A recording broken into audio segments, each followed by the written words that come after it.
Esse é mais um podcast que chega para você, Fono Pode Mais. E não posso deixar de usar aquela frase, pode muito mais do que você imagina. Esse podcast agora, mês de agosto, agosto dourado, um enfoque para amamentação. Então, assim, esse assunto vai estar aqui na nossa mesa, porque agosto reporta toda essa emoção, esse tobogã que a gente vive na amamentação, no puerpério e tudo mais. E a gente vai estar trazendo esse assunto aqui para a mesa, porque eu trouxe nesse episódio uma pessoa. Você conhece porque ela já esteve aqui. Você conhece porque ela já esteve aqui. Você conhece porque ela pode muito mais do que eu, você e ela imaginamos, porque ela é poderosa, ela é linda, ela é inteligentíssima. Ela é médica, pediatra, professora de pediatria da Multivix e já esteve aqui. E agora eu posso dizer que ela é minha amiga, doutora Thalita.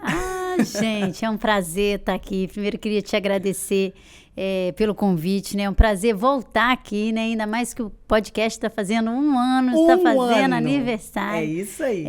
Para conversar, principalmente nesse período que é o agosto dourado, né? Que faz tanto parte do meu dia a dia, que é tão importante aí nas nossas vidas enquanto mãe, né? É isso aí.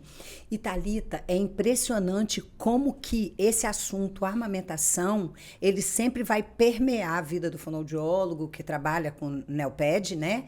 Na vida do pediatra, do obstetra, porque a amamentação ela é muito importante para uma mulher que gestou e aí faz parte desse sonho ali na gestação e tal. Na maioria dos casos faz parte de um sonho também amamentar, né? A amamentação é um sonho e a gente vive ele ali cheio de expectativas durante a gestação, né? A gente está se preocupando muito ali em cuidar da gestação e também em amamentar, né? Tanto que hoje as mães já buscam muita informação, a consulta pré-natal, ler sobre amamentação, porque é uma coisa que já está inerente. Antes se fazia muitas políticas públicas a respeito, né? Exato. Hoje eu falo que nada mais é que o Instagram, né? As redes sociais, elas funcionam como essas políticas públicas no incentivo, porque hoje tem-se o desejo de amamentar, né? Ele já é construído desde o período da gestação. E é muito interessante que a gente até estava falando isso em off, as campanhas mesmo, e você citou isso agora, que existiam, hoje já não tem tido mais e não tem necessidade mais no sentido de que as mães se automotivam e uma motiva a outra para amamentar. Isso, né? E ainda assim, as taxas de amamentação no Brasil ainda são baixas, né? Exclusivas aí até 6 meses. Mas ainda assim já tem esse estímulo, né? De 1 a 1. E eu acho que é um contagiando o outro e o profissional e todo mundo para que essa taxa cada vez aumente mais, porque a gente já nem se precisa falar da importância do leite materno, da importância da amamentação, do desenvolvimento orofacial, cabeça e pescoço, do desenvolvimento dessa musculatura por conta dessa amamentação. Então, assim, ao mesmo tempo que todo mundo já sabe da importância, do valor do leite materno e tudo mais, nunca é demais trazer isso para uma discussão como a gente começa esse bate-papo trazendo esse assunto assim, justamente porque ainda é baixa, estatisticamente falando, a amamentação no Brasil, exclusiva até 6 meses de vida, né? Isso. E aí a gente tem que trabalhar nisso mesmo, né? Em incentivar, em trazer essa discussão, né? Trazer essa... porque está se gerando uma expectativa. E quando esse bebê nasce e essa mãe... Porque a gente parte do princípio que o amamentar ele é instintivo, né? Que vai nascer, a gente vai colocar esse bebê no peito e ele vai começar ali a mamar. E para algumas mães vai ser assim, vai ser perfeito, vai ser o encaixe ali perfeito, mas não é o que acontece para a maioria. E muitas das vezes o que se mostra nas redes sociais é sempre a perfeição de tudo que deu certo. E aí, quando essa mãe ela tem impacto com a realidade dela naquele momento, né, que muitas das vezes é inerente a ela, porque quando a gente está falando de amamentação, a gente pode ter várias questões envolvidas ali naquela amamentação, né? Pode ser o manejo, como se o acoplar desse bebê Sim. bem ao peito, a gente pode estar Que falando não é fácil. que não é fácil, então a gente tem que olhar esse manejo, tem questões da anatomia da boca do bebê, tem questões de disfunção oral, né, do padrão de sucção do bebê, então 50% mãe e 50% bebê, né, então tem a parte dele, e muitas das vezes quando chega esse bebê e as coisas não estão fluindo como de acordo com a expectativa, o impacto ainda mais no momento de muita fragilidade para essa mãe, né, que são os primeiros 15 dias, ele traz impactos muito, muito fortes, que a gente precisa ter uma rede Uma rede de apoio uma rede de boa, né? apoio boa para direcionar essa família, para direcionar essa mãe nesse momento, né? Então, lidar com o real frente à expectativa daquilo que a gente gerou, mediante aquilo que a gente viu, aquilo que é o ideal para a gente frente às redes, né? Lidar com aquilo vai trazer um impacto muito grande, né? A gente começou já falando dessa questão da amamentação, porque é agosto dourado, é o mês de incentivo à amamentação e a gente quer mesmo. Você ama esse assunto, eu também amo, vivo com isso, trabalho, ainda atuo dentro de UTIM ali, acompanhando essas mães, pegando esses momentos, né, de angústia delas, principalmente dentro de uma UTIM. Mas antes da gente falar um pouco mais e aprofundar mais sobre a amamentação, eu queria trazer um assunto que tem a ver para a gente chegar na amamentação. A chegada do bebê naquela casa, naquela família, e que, às vezes, o casal sonhou muito para gestar, demorou a conseguir e gestou, e esse bebê vai chegar. Às vezes, aconteceu, né? Tudo planejado, tudo certinho, parou o anticoncepcional e tal, engravidou e tudo certo. Às vezes se fez uma fertilização. Enfim, chegou um serzinho, que é o amor da vida daquele casal, mas muita coisa muda, né? Muda. Muda demais. Eu lembro, vou contar aqui, tá?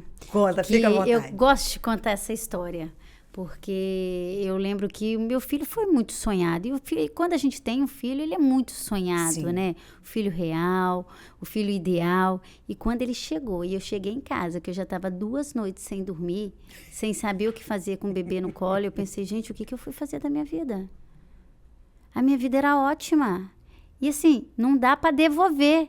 Eu lembro que ele estava assim, com o meu filho sonhado, eu chorando há 2 dias sem dormir, falando, caraca, estraguei minha vida. E assim, me sentindo extremamente culpada pelo aquele sentimento. Falei, jamais vou contar isso para alguém, né? Hoje eu falo isso falo porque é a realidade, né? Isso traz um impacto muito forte, porque eu falo que a gente, por mais que a gente fique ali gestando, na expectativa, curtindo, a mudança ela acontece do dia para a noite, é como o acender da luz. Nasceu, agora não sou eu mais e o meu marido, né? Não somos só nós dois mais. E a gente tem um bebê. A vida, ela deixa de ser em função de 2 e passa a ser em função de 1. De um. Hora do xixi, hora do cocô, hora de arrotar. E aí, a grande questão que muitas das vezes a mulher está passando por um momento também ali de adaptação. O marido, muitas das vezes, porque ele não tem o peito. Sim. Eu vejo muito isso no consultório, sabe? Aquela mudança brusca, que eles falam assim para mim, mas doutora, eu fico assim sem saber o que fazer, porque eu não tenho peito, vejo a angústia dela, vejo ela sem dormir, e ela fala, eu sei que você está tentando, e ela sabe que o marido está tentando ali ser parceiro, tá junto, e essa mudança muito brusca, ela traz um impacto muito forte pro casal, né? Então muda toda a expectativa. Quando ela vira de um dia para a noite para a realidade, a gente tem que dar um tempo para a gente. Sim. E muitas das vezes eu falo que é difícil a gente se acolher em que a gente está aprendendo. Eu até postei um vídeo esses dias, né? De uma mãe cortando a unha, né? Do bebê. né? Eu me lembro, eu vi. pediatra, quando eu olhei aquela cena, eu falei, gente, como é que corta a unha do meu filho? Eu não sabia. Então, são dúvidas que a gente começa a ter, porque a gente quer fazer o melhor. Sim. Então, a gente começa a lidar com aquele monte de dúvida que a gente tem, a gente quer fazer o melhor.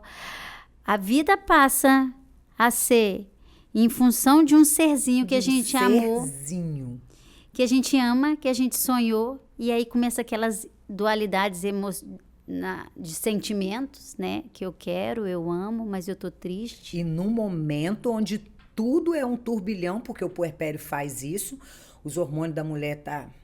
Tudo eu falo que é um alterado. lugar desconhecido, o puerpério, eu falo isso. É um lugar desconhecido. 80% das mulheres vão passar pelo baby blues. Que o baby blues, elas vão passar por ele, não é doença, né? Mas traz impacto na amamentação. E outra coisa, ele alterna, a mãe, ela tende a alternar períodos de felicidade, com tristeza, com mania, com depressão. Aí eu aceito. Obrigada. De mania, depressão. Ou seja, ela está no fundo do poço ali. A verdade é que a gente fica, eu falo a gente porque eu me identifico muito, eu me coloco muito nesse lugar.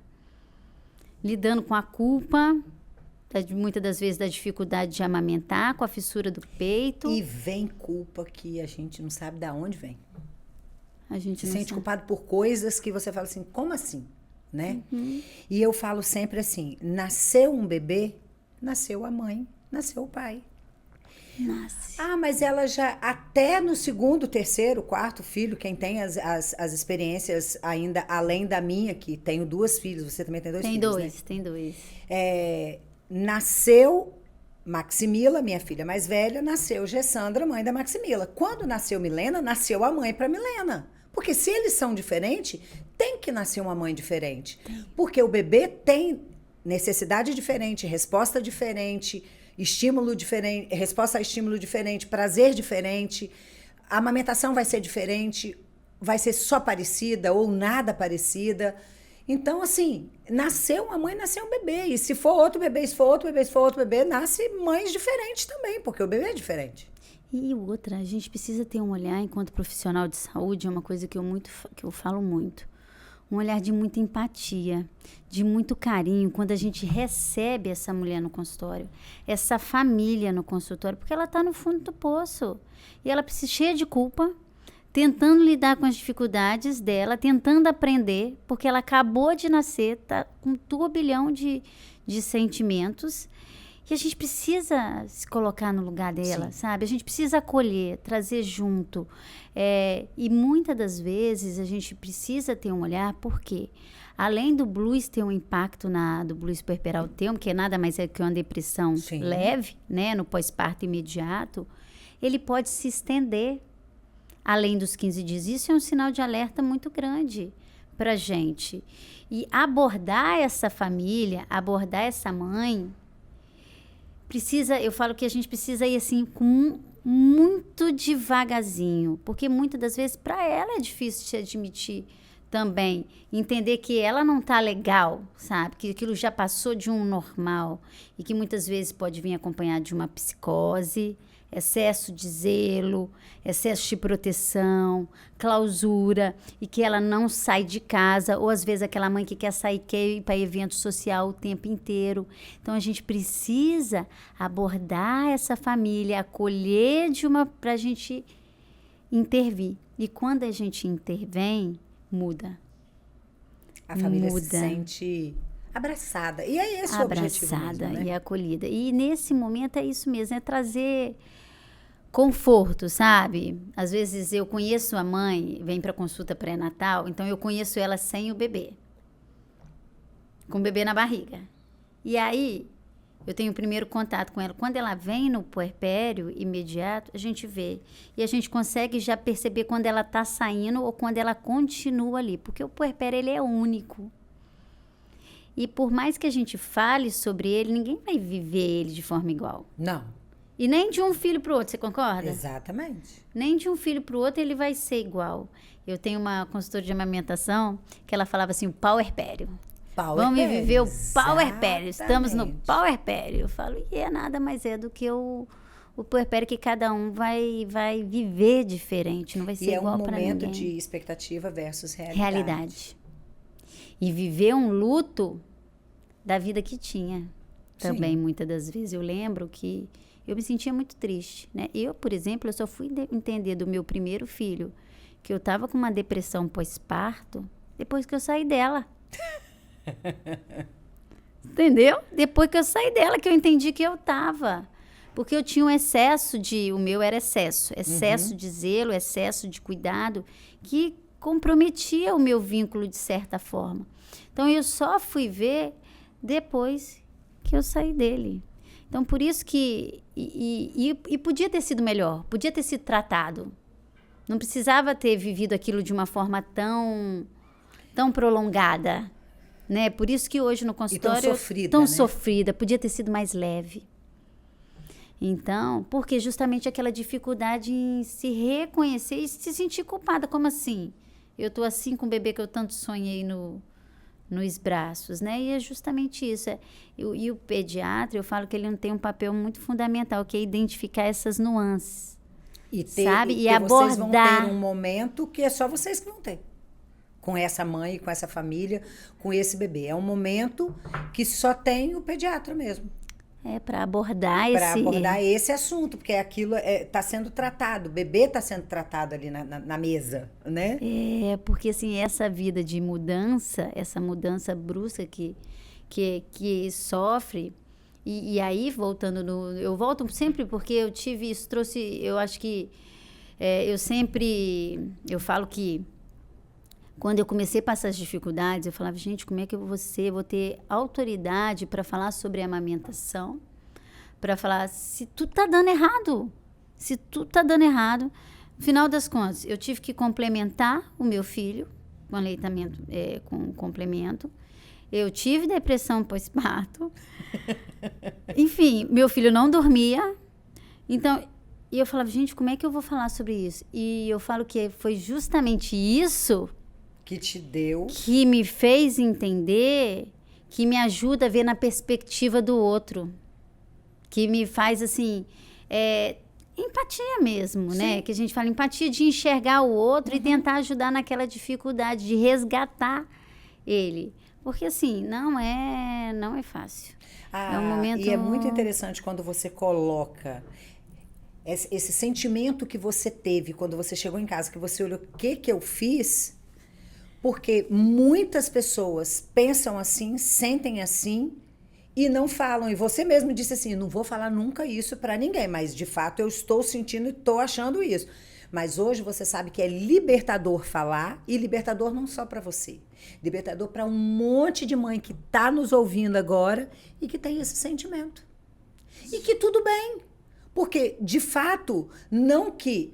A Bíblia diz que os filhos são herança do Senhor. O fruto do ventre, o seu galardão. Sim, filho é presente, sempre. É bênção. E bênção, sempre. Isso é inegável, né? Indiscutível, Isso é né? indiscutível. Então, filho é herança do Senhor, sim. Mas você é humana e muita coisa mudou. E mudou dentro de uma expectativa que você tinha de mudanças para melhor e, na realidade, as mudanças foram humanamente para pior. Privações, sofrimento, dor, noites não dormidas, que você não pensou naquilo. E quanto mais você fala, mais você prepara mães para viver aquilo, ou para olhar e falar assim, poxa, aquilo que a Thalita viveu eu não estou vivendo, aquilo que a Joana viveu eu não estou vivendo. Então, é interessante trazer para um bate-papo como esse, onde você está me ouvindo, saber que o que você sentiu, que o que você está sentindo, tudo bem. Outros já sentiram, outros sentem também, né? Porque é uma mudança muito brusca na vida. É uma mudança o casal muito... se perde dentro o casal de se casa, perde, Thalita. é uma mudança... Concordo, é uma mudança muito brusca. E o casal se perde, e porque a vida passa a ser em função de sono, de xixi, de fralda, de amamentação, dor, né, Me desconforto, ajuda, privação. me apoia, faz E você. aí, quando você vê, tá completando 1 ano aquele bebê, 2 anos, aí eu até brinco no consultório, né? Quando a vida começa a voltar ao normal lá com 2 Aí anos, a vem. gente faz outro, né? Porque a gente esquece. Porque a gente esquece. E é a prova que se a gente esqueceu, porque foi bom. É que não. Teve os perrengues, Mas teve o mas lado bom. filho é benção. É, filho é benção. E traz as dificuldades, né? Eu falo que a gente sempre, filho é igual videogame. Eu faço algumas comparações, sabe? Eu sou meio assim. Vamos É lá. igual videogame. Cada hora uma fase, sempre uma mais difícil. Só muda de fase. E sempre, cada dia, uma mais difícil. E que a gente vai o quê? Vai ali aprendendo e lidando com as situações, com as que vão chegando. Então, assim, a gente vai lidando. Qual a idade dos seus filhos? Hoje eu tenho. O meu mais velho tem 7 e a minha mais nova tem 3. Fala o nome deles. O Hugo de 7 e a Elisa de 3. Elisa. Eu tenho 2 também, só que já são 2 véias. Elas estão velhas, eu não. Então, eu também tenho, né, 2 filhas, você 2 filhos, um menino e uma menina, e eu tenho 2 meninas. E é isso que você falou, só vai mudando de fase. Então, já estou avisando para você, é só mudança de fase mesmo. A doutora Thalita fez uma analogia aqui perfeita de videogame. Mudança de fase. Eu tenho hoje Maximila com 29 anos vai fazer e Milena com 25 anos. Ou seja, mudou de fase, já estou naquela fase lá da frente, mas continua tendo suas preocupações, continua tendo suas parcerias. Claro que hoje são 2 adultas, mas enquanto mãe e enquanto preocupação, só mudou de fase mesmo. Você tem a ajuda para dar, você tem o apoio para dar, você tem a preocupação para viver, porque é mãe, né? Então, assim, claro que diminui, né, aquela dependência, porque eles precisam de você, eles dependem de você, né? Precisam, eles dependem. Aí vão ficando independentes, né? Mas você, enquanto mãe, só mudou de fase. E aí a fase vai ficando mais difícil enquanto criança e depois ela vai ficando mais fácil. Mas não é que é mais fácil, você só se acostumou. Você só se acostumou. Verdade. Então, vamos lá. Amamentação. Quando essa mãe chega agora, né? O bebê nasceu, vamos começar do zero. Estou ainda na maternidade. Eu ainda, e aí é a falazinha delas, e que quando eu dou meus treinamentos de amamentação, eu falo assim, chega, dói meu coração. Como é que tá? Eu chego, né, para fazer a triagem, o teste da orelhinha, o teste da linguinha. E prestar o apoio ali, se precisar, na disfunção oral do bebê. E aí, tá mamando direitinho? Tá, mas eu só tenho aquele ralinho, só tenho aquele colostro. Mas fala com uma cara de desdém que meu coração corta, porque é o colostro, né? Aquilo ali vale ouro, né? À toa que é o agosto dourado, porque aquilo vale ouro. Claro que tá ligado à hora ouro, mas é ouro. Então, assim, tá ali só o colostro, às vezes, por conta de ter sido cesárea, o parto cesárea, ainda o colostro não apareceu. A pojadura eu não vou ver, às vezes, dentro do ambiente hospitalar, né? Dentro da maternidade, porque ela ocorre depois de 72 horas. Mas tem mãe que vem um bom volume de colostro, tem outros que vem menos, e elas vão ficando naquela angústia. E você, enquanto pediatra, bebê chora porque chora, né, Thalita? Bebê chora. E não é fome, não é cocô, não é dor. Chora porque chora também. Bebê chora. E eu falo assim, eles choram por N razões. Porque primeiro que eles não falam. Então, a forma de se comunicar é chorando. E eu falo que peito é muito mais do que nutrir. Então, às vezes, eles estão com frio, ele está chorando, a gente coloca no peito, ele se aquece. Às vezes, ele está se sentindo solitário. Ele vem para o peito, melhor, ele se sente protegido, né? Às vezes, enfim, por N motivos, o bebê, ele quer o peito. Chorar é normal. Chorar o tempo inteiro, já não é normal. né? Mas chorar, o bebê vai chorar, mas só que chorar o tempo inteiro não. E ele quer o peito. Isso faz parte. E uma coisa é que, assim, o colosso, ele é gotinha de ouro mesmo. A gente fala que são gotinhas, tanto que às vezes quando precisa fazer a expressão ali por algum motivo, Sim, né? na Claro que a gente na ordenha. ordenha, o ideal para essa mãe já não criar expectativa é a gente usar uma colherzinha para ela não criar uma expectativa de que tem que sair um copão de leite, porque se a gente coloca ali e sai uma gotinha, ela já fica frustrada. Aquela gotinha se perde naquele copinho onde a gente costuma usar dentro de UTIM, dentro da maternidade para fazer a ordenha, se perde. Mas se você faz na colherzinha, ela vê a colherzinha enchendo, né? Enchendo a colherzinha, colherzinha, sim, porque daqui 72 horas a tendência, a literatura, né, na teoria, entre a pujadura vinha entre 3 e 8 dias, mas se no terceiro, quarto dia já não está vindo, aí a gente tem que ligar o sinal de alerta para essa família. Mas o bebê, ele vai chorar e a gente vai tentando identificar ali, a gente vai aprendendo a identificar por que ele está chorando, né? Porque também a gente está aprendendo a ser mãe, aprendendo a ser pai. E eu acho tão interessante, às vezes fala, ele não gosta de fralda suja, doutora. E assim, é batata. É porque assim, é uma percepção. Você tem que ter um olhar. E aí você troca. E assim, pronto, parou de chorar. Então, a família, os pais vão percebendo. Ó, esse choro é de fome. O motivo do choro. O tipo do choro. O tipo do choro, o agudo do choro, né? Então, o assim, estridente do choro. Isso, então ele vai percebendo, e eu acho isso uma riqueza, essa percepção, porque eles vão chorar, né? Ter atenção quando passa, deixa de ser normal. Exatamente. E aí, ter aquela clareza, e eu acho muito interessante esse olhar para essa mãe, para essa puérpera, de que necessariamente, se alguma coisa está ali dificultando a amamentação, não tem a ver com ela. Não tem a ver com a mama que ela tem, não tem a ver com o mamilo que ela tem, não tem a ver... Tem a ver com esse encaixe que, bem disse você, 50% de um, 50% de outro, né? E às vezes o não funcionar ali não é nem 50% de um, 50% do outro. Chegou a hora que foi 70% para o bebê, porque ele tem uma disfunção oral.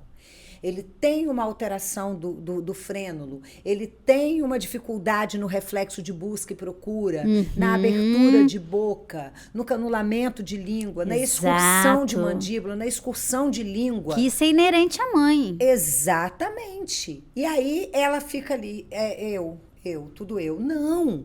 Então, cabe um profissional olhar e falar assim, olha, eu vou ajudar aqui o seu bebê. E quantas vezes, eu cito sempre isso aqui quando a gente fala de amamentação, quantas vezes na maternidade passa a enfermeira, né, que é enfermeira obstétrica, que é consultora de amamentação, que tem todo o manejo com a amamentação, as meninas do berçário, né, as técnicas de enfermagem, elas passam ali e falam assim... Doutora, vai lá, porque não está mamando. Eu fiz de tudo. Eu estimulei, eu coloquei o dedinho, eu ordenhei, eu massageei a mama, tá tudo, mas não está mamando. Vou lá enquanto fonoaudióloga, percebo uma disfunção oral no bebê, que pela neuroplasticidade maravilhosa, estimulei, fiz massagenzinha extra-oral, estimulei reflexo de busca, estimulei abertura de boca, canulamento de língua, movimentamos junto essa língua, coloca o dedinho, sugou, encaixou. Ah, não acredito, vocês vão lá, vocês fazem milagre, que não sei o quê. Mas é o quê? A disfunção oral do bebê. E que quem trata somos nós, fonoaudiólogos. Então, a gente vai estimular, a gente vai trabalhar... E essa mãe fica ali, ai, obrigada, tal, toda grata, porque ela já estava se sentindo culpada, né? Sim, e aí eu quero reforçar, aproveitar para falar da importância do trabalho multidisciplinar. Porque interdisciplinar, que a gente fala, transdisciplinar, né? Porque cada um tem o seu papel. Por isso que é importante entender qual é a questão que está impactando aquela amamentação. É manejo? É disfunção oral? É tensão?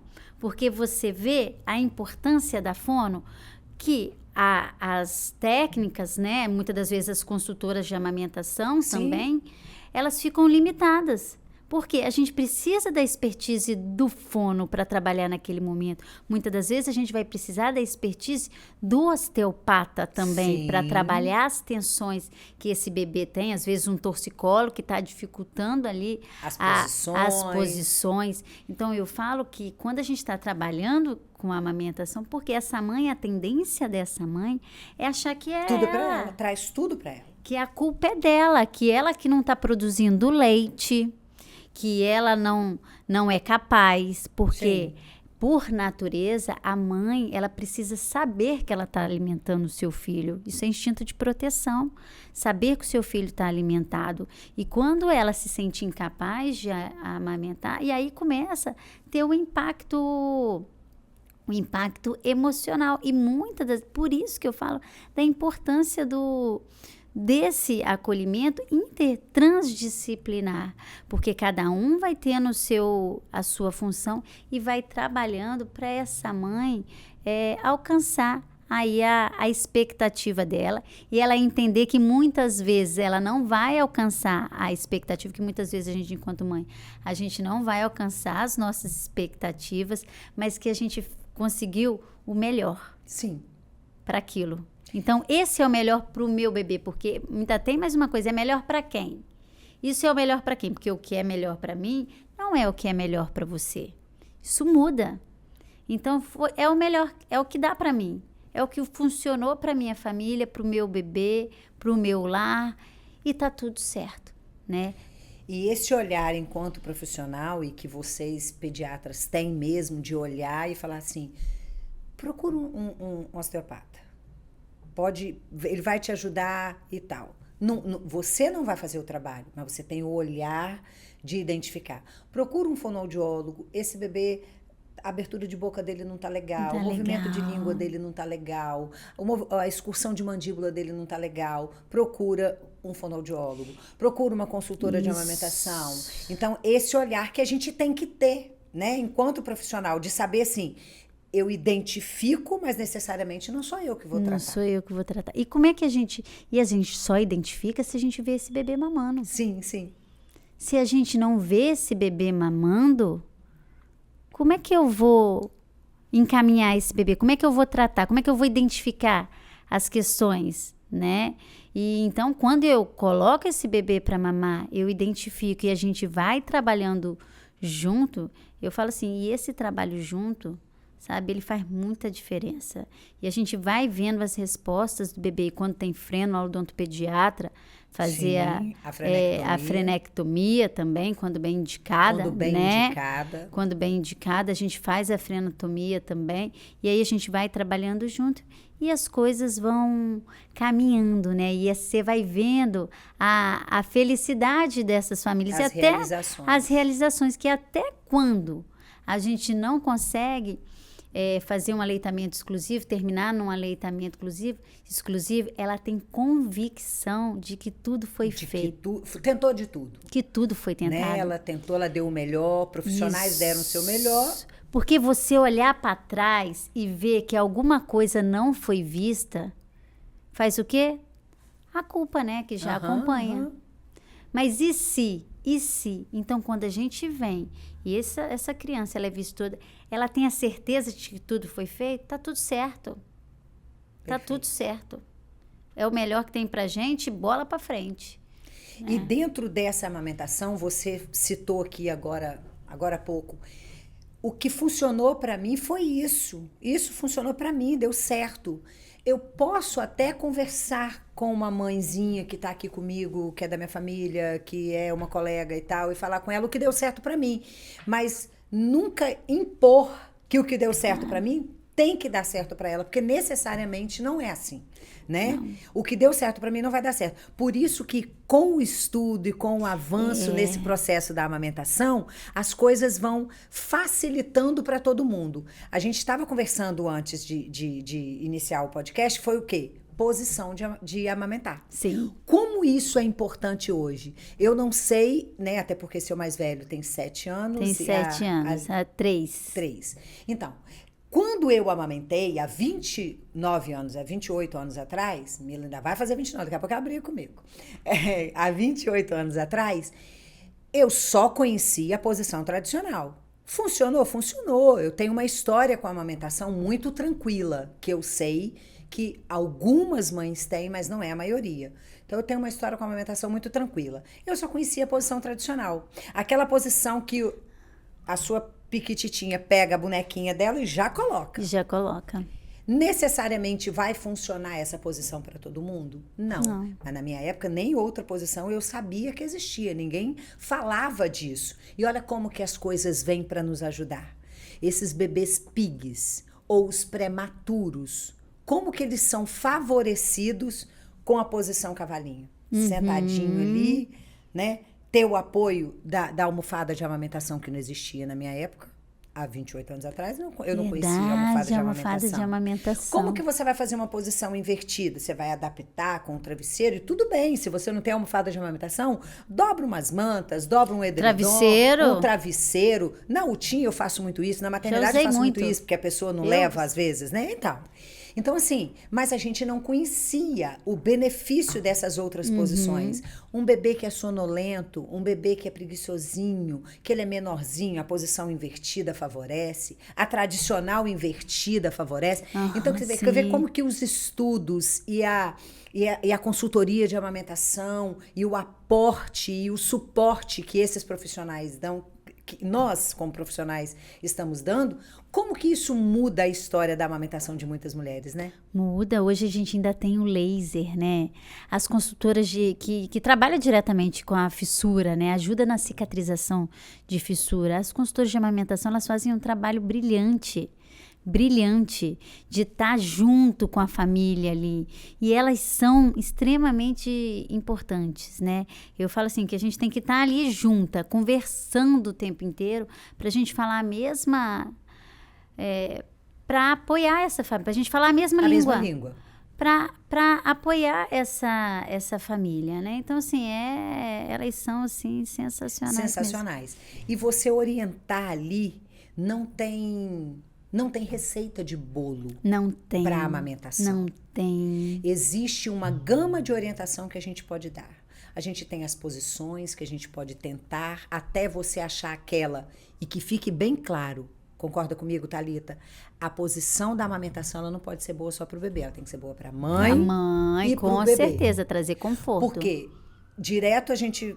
Eu às vezes dou treinamento de amamentação no curso de gestante, trago uma gestante, coloco a almofada nelas, pego o boneco, coloco. Aí você já vê que o instinto é fazer isso aqui, ó. Imagina você amamentar um dia, outro dia, 40 minutos e... Você não tem coluna que aguente. Então, você traz o bebê para você.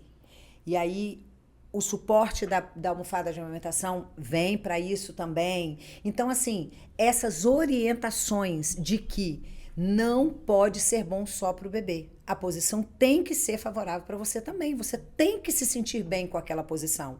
Porque senão vai durar muito pouco o seu prazer de amamentação. Outra coisa que a gente precisa falar é que a amamentação não pode ter dor. Não é normal sentir dor. Olha, com muita frequência eu recebo no consultório. Mas é normal sentir. Elas falam assim para mim, mas é normal nos primeiros dias sentir dor.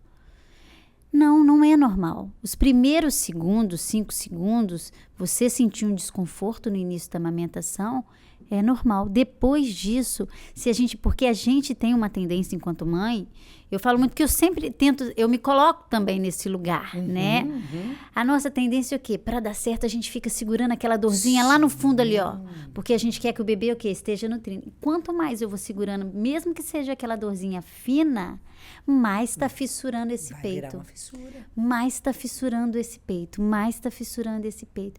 Então, ó, fissura não é normal. E a gente quer amamentar a qualquer custo, sangrando, mas não dá para amamentar sangrando, os peitos caindo. Não. Então, assim, a gente precisa, e é possível trabalhar para a gente melhorar isso. Então, não é normal fissura, não é normal estalar durante a mamada, não é normal aquele bebê que tira e solta, tira e solta, tira e solta o tempo inteiro, que fica brigando. Isso não é normal. E muitas das vezes eu tô ouvindo, eu ouço, não, mas é normal, né? É normal, porque ela já aprendeu, porque isso é cultural, é normal, vai doer. É normal, vai doer.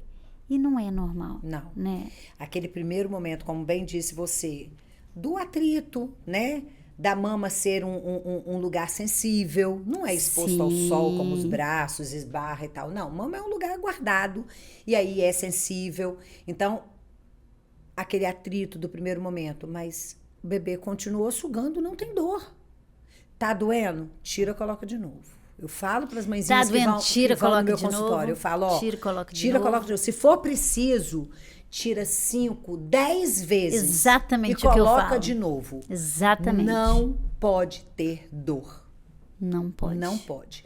Ah, o mamilo está ferido. Ainda com o mamilo ferido. Vai doer muito na hora que pegou. Vai parar de doer. Vai parar. Se a pega estiver certa, vai parar de doer. Eu falo exatamente isso, porque pode estar muito ferido, mas se a pega estiver correta, vai entre doer na hora que pegou. 5 a 10 Doeu. segundos, Parou. depois amamenta tranquilamente. E rapidamente essa fissura se resolve. Sim. E muitas das vezes também a grande questão é, tá com a pega legal, tá com a pega correta, mas esse bebê o quê? Tem questões, tem disfunção oral, tem alterações anatômicas, então o quê? Se ele tá na pega correta e ainda assim essa mãe tá sentindo dor, essa fissura não está cicatrizando, opa, o que tá acontecendo? A gente precisa olhar e a gente precisa se atentar e intervir para a gente melhorar essa mãe. Né? Entender também que se tiver mastite, abscesso, a tendência é cair a produção de leite, né? Então a gente tem que trabalhar com isso também e a gente tem que trabalhar nas intercorrências que vão acontecendo, porque isso não está estampado no Instagram. A gente só vai ver nas redes sociais, é o que eu falo muito no consultório. E aí a gente se frustra, porque a gente só vê nas redes sociais o que deu certo. O que deu certo, que eu digo, dentro da expectativa para você o que é dar certo. Que para a maioria é o aleitamento materno exclusivo, né? E as outras mães, e eu falo assim que muitas das vezes ainda acontece um julgamento muito grande por dar a mamadeira. E essa mãe, eu acho que essa mãe, ela precisa ser falada. A mãe que precisa dar o complemento. Porque muitas das vezes é dado como ela não tentou o suficiente. Ela não tentou o suficiente. Não tentou. E não, gente. A gente não conhece no profundo o que aconteceu com essa família. A dor que essa mãe sentiu, a dor que muitas vezes ela sente e não expressa. Que muitas das vezes as pessoas perguntam assim, não tá tomando peito? Tá tomando mamadeira? Outro dia eu ouvi um comentário que me entristeceu. Que uma pessoa falou para outra, tá dando leite de cachorro? Gente, a criança está sendo nutrida, a gente não sabe a história. A gente não sabe o que Então a gente precisa olhar para essa mãe que dá o complemento. Eu sempre gosto de trazer ela, sabe, Gessandra, para esse lugar também de amamentação exclusiva, porque ela tentou também. A gente não sabe o que levou a ela. Ela fez o máximo dela. Então, a gente precisa trazer esse olhar de empatia para a mãe também. E que muitas das vezes também ela não quer dar A gente está falando em aleitamento materno, que é o mês do agosto dourado, mas a gente também precisa trazer essa mãe para esse lugar de empatia, né? Porque ela também, a gente não sabe o que levou ela a fazer essa escolha.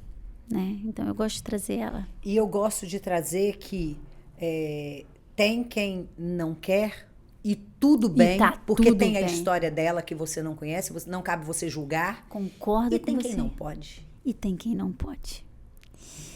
Tem quem não pode. Essa também, a gente sabe?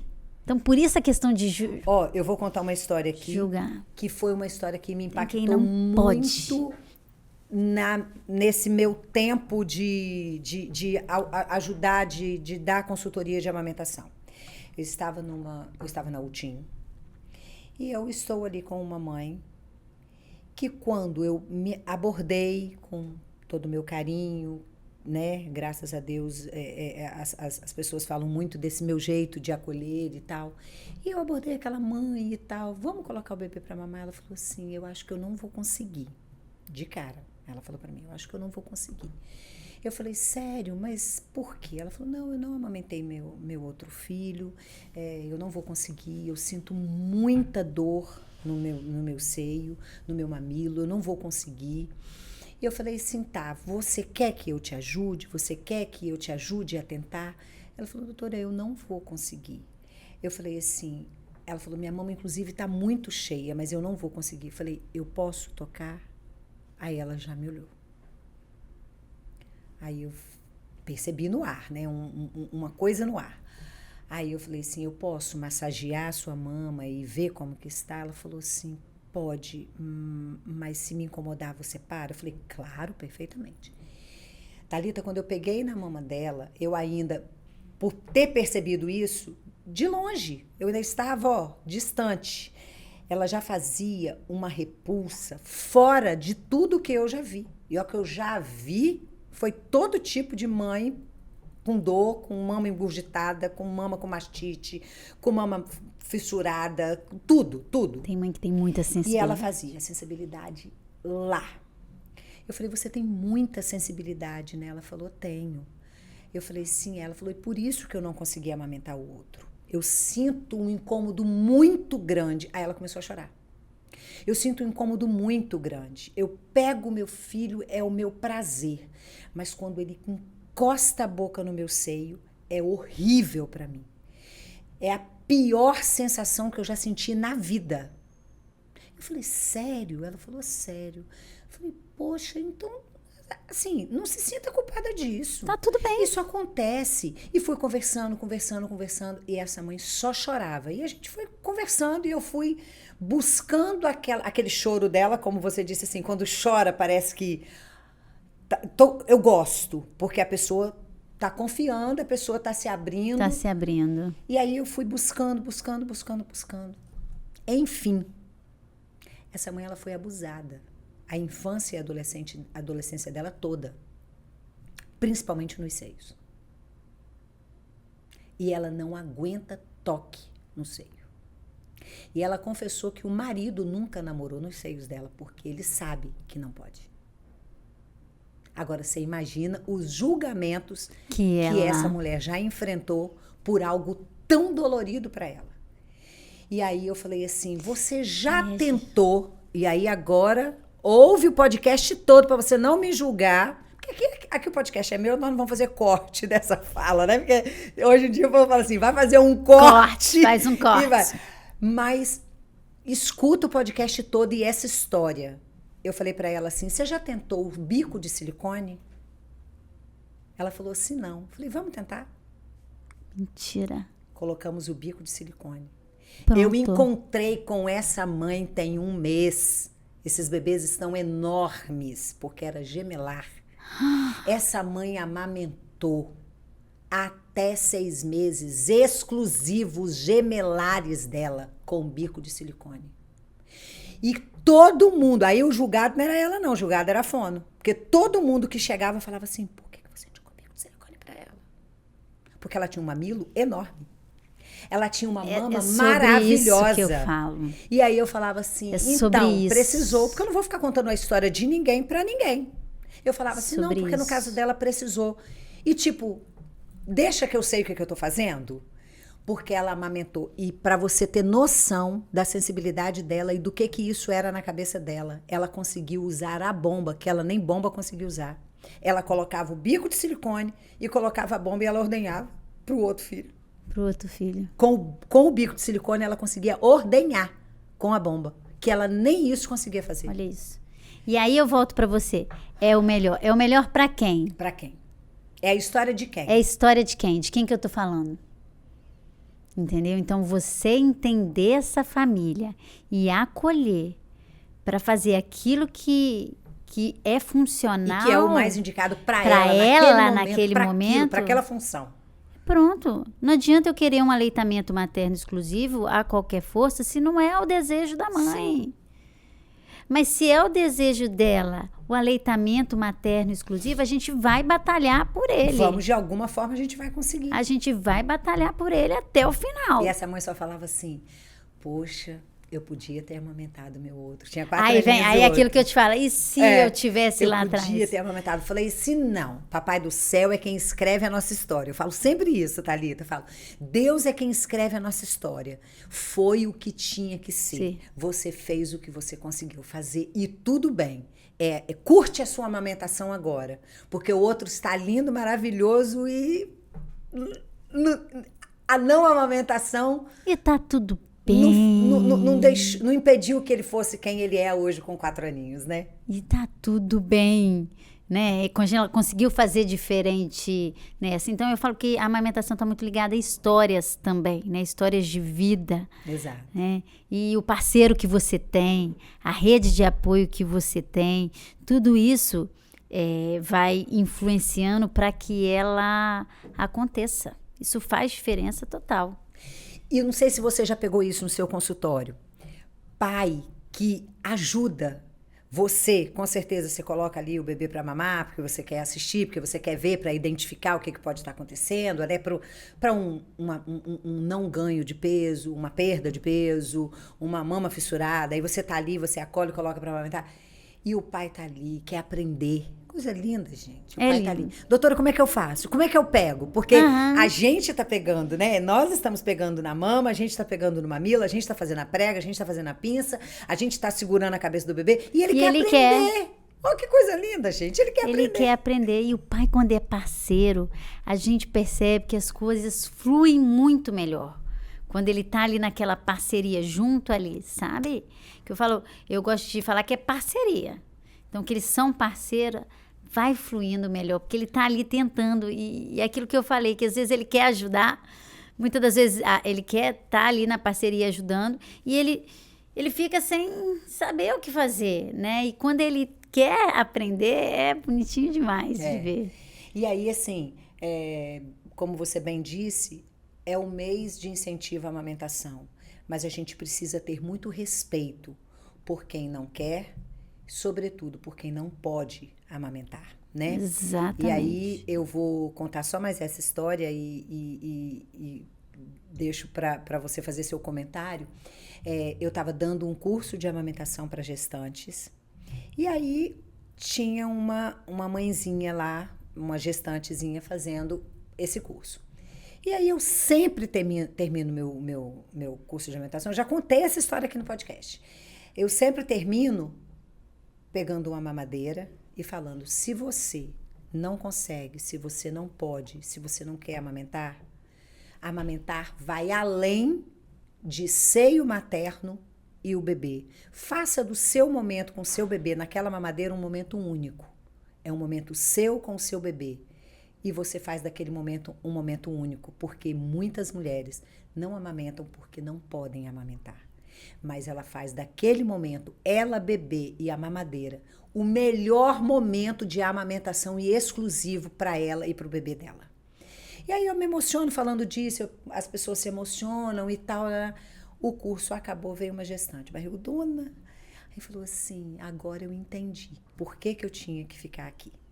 Aí ela contou que ela o curso promovido e a obstetra dela falou assim, vai lá, assiste, porque sempre abre com o obstetra falando, né, as vias de parto, o pediatra falando, e os primeiros cuidados com o bebê, sempre com uma enfermeira e tal, e fecha com a amamentação. E aí ela falou assim, mas eu não vou poder amamentar. A mãe não tinha os seios, não vou poder amamentar. Ela virou e falou assim, mas você assiste até os cuidados com o bebê. E ela assistindo o curso, eu tô toda arrepiada, ela assistindo o curso, alguma coisa fazia, Papai do Céu, fazia ela ficar ali para assistir a amamentação.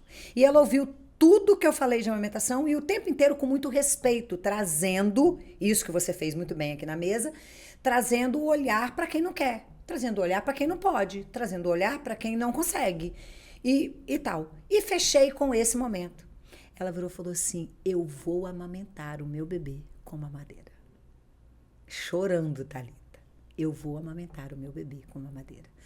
Toda mamadeira que eu der pro meu bebê vai ser como se eu estivesse amamentando. Olha isso, que riqueza. Que riqueza. Nossa. É lindo, né? É lindo, né? Porque muitas mulheres não podem realmente, né? Mas fazer daquele momento aquele momento. Aquele momento. E vínculo, não romantizar a amamentação, né, Thalita? Não romantizar a amamentação, porque é justamente isso, a gente romantiza, a gente cria expectativa e quando a gente dá de cara com a realidade é muito frustrante. É muito frustrante. Então, trabalhar isso eu falo que é um dia após o outro, na verdade, um dia de cada vez, né? Um dia de cada vez. Um dia de cada vez, um dia de cada vez. E daí que eu falo também a importância da informação. Eu gosto de falar porque faz diferença quando a gente tem informação de qualidade, com segurança, antes desse bebê chegar, porque a gente também já fica atento aos possíveis impactos, às possíveis alterações que podem ter, porque as pessoas, elas dão, porque fulano fica dando muito pitaco, todo mundo está dando pitaco. Eu falo que na maioria das vezes as pessoas querem ajudar, mas conforme as experiências que elas tiveram, o que deu certo para quem? Para elas. E que muitas vezes não vai dar certo para a gente.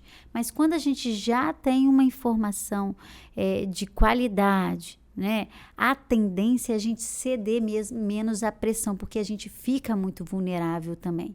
Então, a gente fica muito mais vulnerável às pressões externas, então a gente fica vulnerável a ceder o que os outros tendem a dizer. Então, por isso eu volto a falar da gente assim, se informar, se abraçar, se acolher nas nossas dificuldades, porque tá tudo bem não saber. Verdade. Tá tudo bem, ninguém nasce sabendo. Ninguém nasce mãe. A gente não nasce. Sim. É um aprendizado pro resto da vida. Entendeu? Então tá tudo bem se acolher. A gente precisa se acolher as nossas dificuldades, porque a gente tende a acolher o nosso bebê, Com certeza. acolher o outro, acolher a fragilidade do nosso marido, mas a nossa, ela é acompanhada de culpa. Eu queria só que você fechasse, né? A gente falou bastante coisa da amamentação, mas eu quero, né, até por você, com essa sua experiência de consultório, experiência enquanto professora, né, de pediatria, que você falasse um pouquinho sobre o desenvolvimento do que você tem que fazer nesses primeiros momentos, esperar só nesses primeiros momentos do bebê mesmo, durante a amamentação, que resposta esse bebê tem que te dar, quando fazer o Tummy time. Fala um pouquinho disso para a gente fechar o nosso episódio bem bacana com essa pediatra maravilhosa. Oh, meu Deus. O bebê quando nasce, eu falo que a teoria é o bebê, cada dia é um bebê. Nos primeiros 30 dias. Então, pensa comigo, né? O bebê tá ali, no quentinho, barulhento, que é o som do cordão umbilical, né? Escuro, e de repente ele nasce. Ele tá assim, 9 meses, ele nasce e a gente faz o quê? Quer deixar ele na luz, solto, e o bebê, ele gosta de colo, ele gosta o quê? De estar presinho. Então, ele vai gostar de colo nos primeiros dias. O bebê, ele é fascinante, eu falo recém-nascido. O recém-nascido, quando nasce, né, ele já consegue distinguir os diferentes cheiros e aumenta a frequência cardíaca dele quando sente o cheiro da mãe. Ele reconhece a voz da mãe. Ele gosta de contraste, então ele gosta de contraste, coisa redonda, né? Então, por isso ele vai ser atraído para o seio da mãe no momento ouro. Ele gosta de rosto mais simétrico ao invés de rosto bagunçado. Ele também, ele não enxerga, então ele reconhece o mundo por onde? Pelas mãos, pelo tato. Por isso a gente fala de não usar o quê? As luvinhas. E de que ele gosta? De voz aguda. Você já reparou que a gente, quando vê um bebê, a gente muda a nossa voz pro agudo facilmente? As mães tendem a fazer, que coisinha gostosinha, porque eles gostam da voz aguda, né? É o bebenhês que a gente fala. Então, o bebê, no primeiro mês, o que a gente espera dele, né? Quando a gente está falando de desenvolvimento, assim que ele nasce, que ele fique naquela posição tipo franguinho assado, com as pernas fletidas, o braço fletido, cabecinha lateralizada, que a gente bata, ele responda com o som, né? Mexa que ele mexa o olhinho. Reflexo coxo-palpebral. Isso, mas ele não vai ainda fazer aquele, não vai acompanhar, não vai firmar a cabecinha ainda. Então agora nesse momento é muito conversa, muito colo, mamãe tá aqui, papai tá aqui. Completou o primeiro mês, precisa sair de casa com esse bebê. Tá? Eu falo isso com muita propriedade, tá, Gissandra? Porque eu vejo hoje um mundo cada vez mais privando os bebês e privando de tudo, doença, bronquiolite, claro que tem. A gente não vai sair, que eu falo com os meus pacientes, a gente vai sair para o restaurante, a gente não vai sair para a igreja, a gente não vai sair para uma festa, para um almoço, mas ele já precisa receber estímulo externo. Estímulo sensorial. Então, dá uma volta ao redor de casa com esse bebê. Dá uma volta já no quando quarteirão, no quarteirão. no parquinho. Porque ele está recebendo o barulho do cachorro, quando o cachorro que late, o carro que passa. Freia, a porta que bate. Isso, o cheiro da gasolina, o balançar das árvores. Então, ele já vai integrando a parte sensorial, né? A partir do primeiro mês, a gente já começa a deixar esse bebezinho de barriga para baixo. Aí todo mundo fala comigo, mas que hora que eu vou deixar esse bebê de barriga para baixo? Vai tocar a fralda? Coloca ele um pouquinho de barriga para baixo. Começou a reclamar, a gente já vai desfirando, vai mudando a posição desse bebê. Eles gostam muito de contraste também nesse momento, né, no primeiro mês de vida. Então, a gente tem umas plaquinhas assim, né, com contraste, porque eles não enxergam, né, mas contraste eles gostam. São coisas interessantes que a gente pode fazer pelo bebê, que a gente espera. Eles gostam de olhar o olho, embora não enxergue. Eles gostam de olhar olho e boca. Então, durante a amamentação, a gente já começa, embora eles durmam muito no primeiro mês, a gente já começa a ver também esse contato visual, que ele é importante pra gente. Ele fala muito de como tá indo o desenvolvimento desse bebê também, tá? Então, são coisas que a gente espera, que a gente vai já observando e fazendo por esse bebê, porque em nenhum outro momento da vida, no primeiro ano de vida, esse bebê vai se desenvolver tanto quanto no primeiro ano. Ele está formando mais de 1 milhão de sinapses por segundo. Sim. Então, agora é a hora de levar esse bebê, de estimular, de conversar com ele. Por isso que a gente fala de não dar telas para bebê, né? Porque ela traz um impacto aí no desenvolvimento, na fala. É um entrave, você é fono, né? Sim. É um entrave para fala, né? Então, assim, a gente já vai trabalhando com essa família, com esse bebê ali, desde esse primeiro mês, entendendo o sono do bebê. Dá tempo de eu falar isso? Pode. Do tempo do sono Claro, do bebê? deve. Que ele não produz melatonina. O bebê não produz melatonina no primeiro mês de vida. Ele não entende o que é noite e o que é dia. E durante o sono profundo dele, o que acontece? Ele geme. Ele não fica estático com a gente no sono profundo. Ele geme, ele chora, ele ri. Então, se muitas das vezes a gente vai lá e pega ele, a gente acorda ele desse sono profundo. Então, deixa esse bebê ali. E aí a gente já vai trabalhando. A gente só vai pegar ele se ele chorar. E assim a gente já vai trabalhando na insônia comportamental, né? E aí a gente vai aprendendo dia a dia ali, lidar com esse bebê, o que a gente vai fazendo mês a mês, o que a gente vai observando. Só para terminar, uma vez eu peguei um bebezinho que ele só olhava só acompanhava de um lado, o outro ele não acompanhava, né? E aí a gente foi investigar. E ele tinha um estrabismo de grau 9 ou 10, se eu não me engano, ou seja, ele não enxergava de um olho. Então, por isso a importância da gente estar também atento aos sinais, aos marcos do desenvolvimento do bebê. Marcos do desenvolvimento que a gente já vai vendo ali desde de recém-nascido, né? Trabalhando esse bebê, amamentação, mãe, entendendo que a mãe precisa estar bem, isso é muito importante, para que o desenvolvimento dele também flua, porque muitas das vezes as crianças que têm questões no desenvolvimento, quando essa mãe começa a trabalhar uma depressão pós-parto, essa criança vai também. Então, são coisas assim que a gente vai conversando mês a mês no consultório. Isso aí. E aí, te achar no consultório, com certeza, é a vontade de muita gente e das nossas ouvintes aqui, com certeza. Eu quero achar essa pediatra no consultório. porque essas orientações, elas são muito importantes, né? Por isso que eu quis falar, não é nem do desenvolvimento dali para frente, mas esses primeiros momentos que ainda está dentro desse universo novo, né? Do puerpério ali, Isso, né? por isso que eu quis que você trouxesse, porque às vezes a curva do desenvolvimento, quando é falada mais além, esquece às vezes um monte de detalhezinho que você falou aí agora. Desse bebezinho do Sim. primeiro mês de vida, que gosta de dormir, que gosta de contraste, que gosta de ouvir a voz da mãe, do pai, né?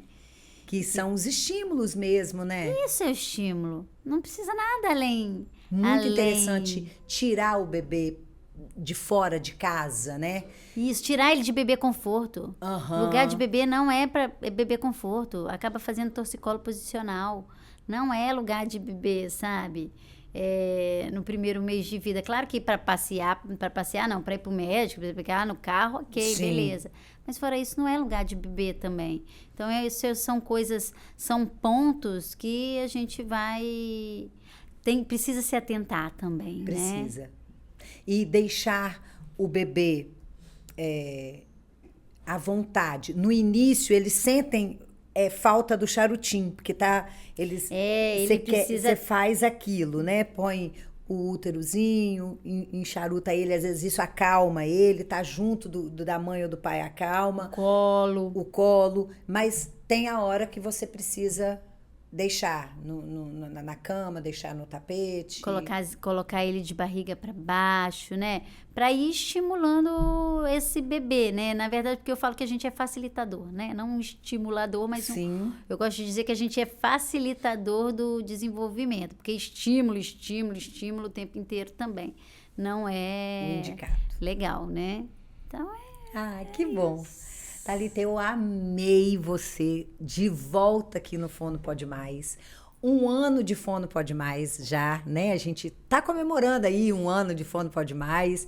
E eu fico muito feliz que você aceitou o convite, que você veio aqui partilhar do seu conhecimento, do tanto que você, das suas experiências, do seu amor, do seu olhar.